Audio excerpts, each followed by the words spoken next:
Saya keluar, saya nyoba mau ngobatin, wah malah melotot ya. Aing mau cara. Malah nggak berhasil katanya.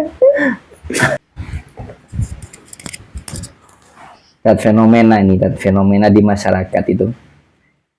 Kita sebagai santri itu di mata masyarakat itu adalah manusia sempurna. Iya tuh betul Ustaz. Ya, satu sisi kan itu penghormatan masyarakat bagi kita atau kepada kita sebagai santri. Cuma nyatanya juga kadang mengerikan bagi santri kan. Karena di mata masyarakat kadang santri itu harus serba bisa, harus jadi makhluk yang sempurna. Misalnya harus bisa qiraah, baca Qur'annya bagus, ibadahnya harus di masjid terus. Bahkan seandainya gak di masjid kayak pokok harus bisa ngobatin orang sakit, harus bisa memimpin tahlil, harus bisa ceramah dan sebagainya. Lek menurut jenengan, apakah benar pandangan masyarakat pada santri yang begitu besar harapannya ketika diterapkan pada kehidupan nyata sebagai seorang santri ya? Ya bener kan kayak gitu Ustaz. Memang kadang masyarakat juga apa ya, mempunyai harapan besar pada santri gitu. Ya kadang di mata masyarakat tuh santri bisa segalanya, yang tadi seperti jenengan bilang, bisa qiraah, bisa mimpin tahlil, mimpin ceramah. Apalagi itu saat ada satu lagi tuh yang dianggap itu seluruh santri itu kadang bisa ngobatin orang yang lagi kesurupan. Oh iya. Ruqyah gitu. Bisa ruqyah. Lek kalau menurut saya dan ya sebenarnya memang untuk masalah keagamaan itu tempatnya kan memang di pesantren, ya kan. Mungkin maklum lah ketika seorang ibu atau bapak atau masyarakat yang melihat santri bahwasanya santri ini harusnya bisa gitu. Kenyataannya memang yang kita pelajari memang untuk masalah agama komplit. Cuma kita kembali juga santri kan juga manusia, punya kelebihan masing-masing. Terkadang ada yang di kelebihan di qiraah. Ya. Kalau kayak saya suaranya kayak gini maksa suruh qiraah. Misalnya kan ya ya gak jadi qiraah. Kan saya gitu. Ada yang ahli dalam fokus di bidang fikihnya. Kemudian ada juga mungkin yang memang di wiridnya atau zikirnya, riadohnya kuat sehingga nanti ketika pulang maziyahnya, kelebihannya itu bisa ngobatin orang kesurupan, kesihir, atau orang yang ahli ceramah kan memang ada. Tapi itu tidak pada semua santri sih. Iya kan, masing-masing dari santri itu ada. Cuma setidaknya secara umum santri itu untuk masalah ibadah, tentang ibadah khususnya itu hampir semuanya tahu. Tapi kalau untuk yang terperinci kayak gitu ya tidak semua santri kan gitu kan tadinya. Ya kadang ya kita juga kan yang dipelajarin juga kan ya pesantren kan macam-macam juga saat ada yang memang khusus ini, khusus itu gitu. Iya. Juga penting diinformasikan bahwasanya tuh jenisnya pesantren tuh banyak. Ya, benar. Banyak. Jadi terima kasih mungkin untuk masyarakat yang pandangannya positif. Iya. Tapi juga ada efek yang ngeri, maksudnya gimana? Seandainya santri itu melakukan kesalahan yang untuk orang umum itu biasa saja, terkadang santri itu akan dihinanya luar biasa. Itu kan juga mengerikan. Ya memang ya menarik ya, kayak masalah apa sih sihir gitu kan. Ya kan sebenarnya kan memang diajari kan santri kan. Berarti kan metodenya ruqyah. Cuma ya kita kan harus yakin baik yang meruqyah ataupun yang diruqyah, kita itu hanya cuma ikhtiar upaya lah. Untuk masalah berhasilan tidaknya kan itu ya secara pokok kembalinya ke Allah kan gitu kan. Walaupun secara adat bisa lah dengan bacaan-bacaan Al-Quran. Itu kan kadang kita santri itu tegang gitu kalau suruh nyembuhin orang kesurupan itu. Juga itu ada pengalaman sendiri juga saat kayak gimana? Ya, pengalaman pertama saya itu ngadepin orang-orang yang kesurupan gitu. Terus? Ya terus akhirnya saya bingung. Pertama-tama saya bingung. Disuruh ngadepin orang yang kesurupan gitu. apa yang harus saya lakuin gitu kadang. Mana kronologinya itu? Kronologinya ya ini saat biasanya tuh kadang situasi lagi gelap gitu kadang gitu. Tiba-tiba ya langsung kayak gitu. Ada juga yang lagi pas lagi zikiran juga Oh, tiba-tiba kesurupan, langsung, iya. menjerit-jerit. Heeh. Berhasil kan? Ya saya kan juga sama teman-teman saya Bareng-bareng. bareng-bareng teman saya bareng-bareng terus juga kalau saya kan sendiri memang pengalaman baru di situ tuh situ. Iya. Akhirnya saya bingung suruh apa yang harus saya lakuin gitu. Ya udah katanya kan yang saya ngerti kan setan itu kan kalau dibaca ayat kursi bakal kabur. Akhirnya saya baca itu. Set. Sama sekali nggak berhasil, Ustaz. Nggak ada efek apa-apa. Iya. Nggak ada efek apa-apa. Tapi gini, Tat, memang ruqyah itu bukan sampingan, Tat. Jadi ruqyah itu kan sebenarnya pengobatan kan, Tat. Itu pengobatan yang sebenarnya dianjurkan. Karena kan ruqyah itu kan yang dibacakan ayat-ayat Al-Qur'an, kemudian doa-doa yang ma'thur kan sebenarnya.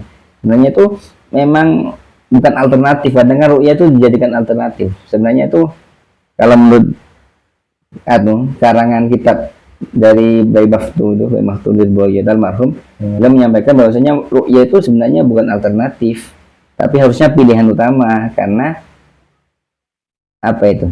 Di Al-Qur'an doa-doa itu sudah banyak mengandung manfaat termasuk penyakit fisik ataupun penyakit badan. Cuma kan kadang kita kan bukan ahlinya ya, kadang kita mempraktikannya yang sulit. Itu kan rame nih, kayak Ustaz Faizal diundang sama Denny Sumargo itu. Jadi ibunya Lala yang kecil itu, Lala yang lucu loh kan, artis kecil itu, ibunya sakit itu, sakit. Terus katanya mau makan itu di makanannya ada belatungnya, kemudian di kakinya juga kesemutan, juga tiba-tiba ngajak cerai suaminya. Akhirnya di kontennya Densu itu Ustaz Faizal itu lah coba meruqyah ya, mungkin bisa dilihat di sana lah. Oh iya. Saya juga punya pengalaman, Tan. Jadi saya baru-baru di sini itu, ya kan kadang masyarakat gitu mandang santri itu. Ya terima kasih lah atas pandangan yang baik. Coba beban berat bagi kita, kadang kita itu bingung sendiri mau bersikap. Padahal kita kan manusia biasa kan. Pengalaman antum gimana, Ustaz?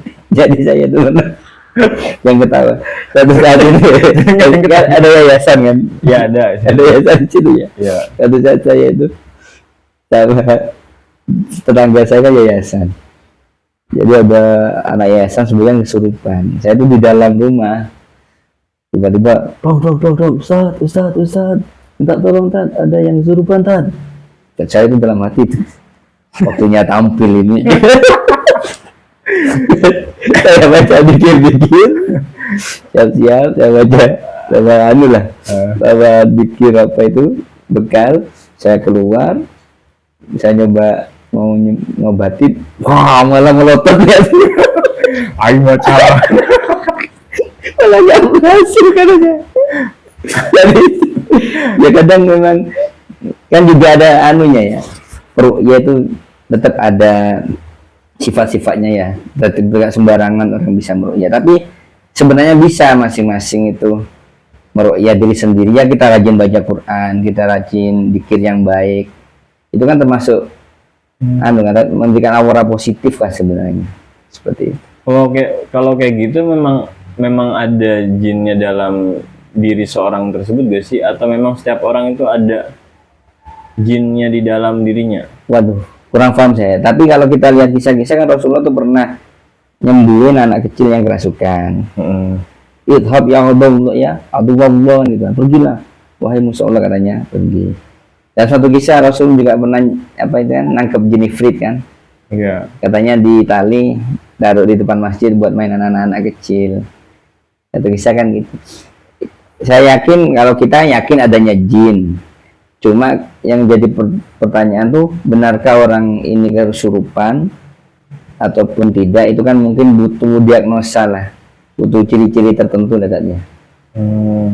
Kalau ahlinya mungkin, kalau kita mungkin kadang nggak tahu itu apa karena psikologi atau benar-benar kerasukan, kan butuh ahlinya. Mungkin kalau yang ahli ngerti ke ciri-cirinya mungkin ya. Iya, makanya kan mungkin ada apa ru'ya aswaja atau ru'ya syariah, itu kan mungkin tahu lah. Kayak dokter kan itu kan cuma prasangka aja, ada ciri-ciri, untuk kenyataannya kita tidak tahu.